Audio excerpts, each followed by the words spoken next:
بچے کی تربیت کو ماہرین نے 3 حصے میں تقسیم کیا ہے۔ 7 سال۔ پہلے 7 سال بچے کو گود میں اٹھا کے رکھو، دوسرے 7 سال بچے کو غلام بنا کے رکھو، اور تیسرے 7 سال بچے کو دوست بنا کے رکھو۔ پہلے 7 سال بچے کو گود میں اٹھانے کا مطلب یہ ہے کہ وہ تم سے سیکھے، اور ہم تو 3 سال کے بچے کو بھی، آج 2.5 سال کے بچے کو بھی اسکول بھیج دیتے ہیں، مائیں فارغ البال ہونا چاہتی ہیں، لیکن ایسا نہیں ہے۔ یہ ہماری فکری لغزش ہے کہ بچے کو اتنی جلدی اسکول بھیج دیا، اور جب ماں سے سیکھنا تھا تو وہ وقت ضائع کر دیا۔ آج بھی جاپان میں 7-8 سال کا بچہ اسکول جاتا ہے، اور آج بھی کچھ اور ممالک کے اندر بھی انہوں نے یہ طے کر دیا ہے کہ 7 سال سے پہلے بچہ اسکول نہ جائے، تو وہ گھر میں بیٹھ کے سیکھتا ہے۔ یہ اس کی تربیت کا مرحلہ ہے، اس کا یہ مرحلہ یہاں مکمل ہونا چاہیے۔ اس کے بعد جب وہ جائے گا تو اس کے قواعد مضبوط ہو چکیں گے اور وہاں جا کے سیکھے گا۔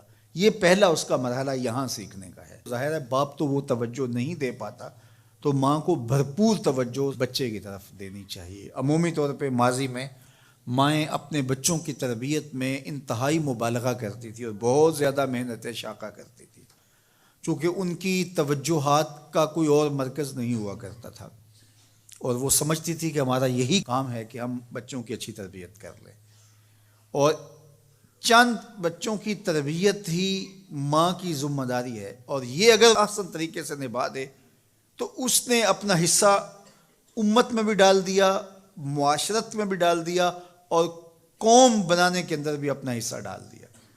لیکن اگر وہ اپنا یہ فریضہ انجام نہیں دیتی، اس میں کوتاہی کر دیتی ہے، تو اس نے پھر کچھ بھی نہ کیا۔ اچھی نسل اچھی ماؤں کی گود سے پروان چڑھ کے ہی معاشرے کو نصیب ہوتی ہے، اور یہ بنیادی اکائیاں ہیں، بنیادی اینٹیں ہیں جس سے معاشرت ترتیب پاتی ہے۔ اس لیے یہ ماؤں کی ذمہ داری ہے۔ اور دوسرے 7 سال جو ہے وہ غلام بنا کے رکھو، مطلب کیا کہ ان پر احکام نافذ کرو۔ وہ از خود فیصلے نہیں کر پاتے اور اچھے نہیں کر پائیں گے، ان کے فیصلے تم کرو، ماں باپ۔ اور پھر اس کے بعد اگلے 7 سال جو ہیں وہ ان کو دوست بنا کے رکھو، چونکہ عموماً جو ہے وہ 14 سے 21 سال تک کی عمر کے بچے جو ہیں وہ دوستیوں سے، اطراف سے سیکھتے ہیں، چونکہ وہ اگرچہ تمیز نہیں رکھتے ہوتے پوری طرح، لیکن پھر بھی ان کی طبع یہ ہوتی ہے کہ وہ سمجھتے ہیں کہ ہم اطراف سے اچھا سیکھ سکتے ہیں، اور وہ بعض کا ماں باپ کو دقیانوس بھی سمجھنے لگ جاتے ہیں۔ تو اس وقت ماں باپ تھوڑی سی حکمت کے ساتھ ان کی دوستیوں پہ غور کریں کہ ان کی دوستیاں غلط لوگوں سے نہ ہوں۔ میرے اور آپ کے آقا مولا نے ارشاد فرمایا، المرء علی دین خلیلہ فلینظر احدکم من یخالل۔ ہر شخص اپنے دوست کے دین پہ ہوتا ہے، اور آپ دیکھیں کہ آپ کس سے دوستی کر رہے ہیں۔ اگر اس کا دین خراب ہوا، اعتقادات خراب ہوئے، نظریات خراب ہوئے، اس کے اعمال اور اخلاقیات خراب ہوئے، تو اس کا رنگ آپ کے اوپر چڑھ جائے گا۔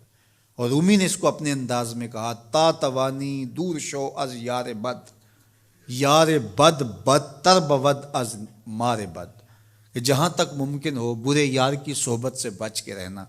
کہا کہ برا جو دوست ہوتا ہے، برا یار ہوتا ہے، وہ برے سانپ سے بھی برا ہوتا ہے۔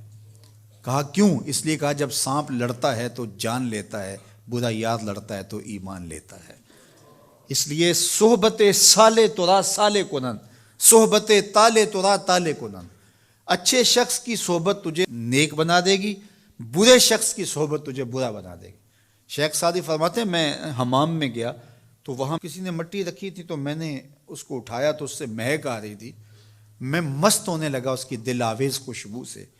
تو میں نے اس کو کہا کہ تو مٹی ہے، عنبر ہے، موتیا ہے، نسرین ہے، نسترن ہے، کیا ہے تو؟ تیری دل آویز مہک سے مشام ہستی مہکے چلے جا رہے ہیں، اور ہے تو مٹی، تو کیا ہے تو؟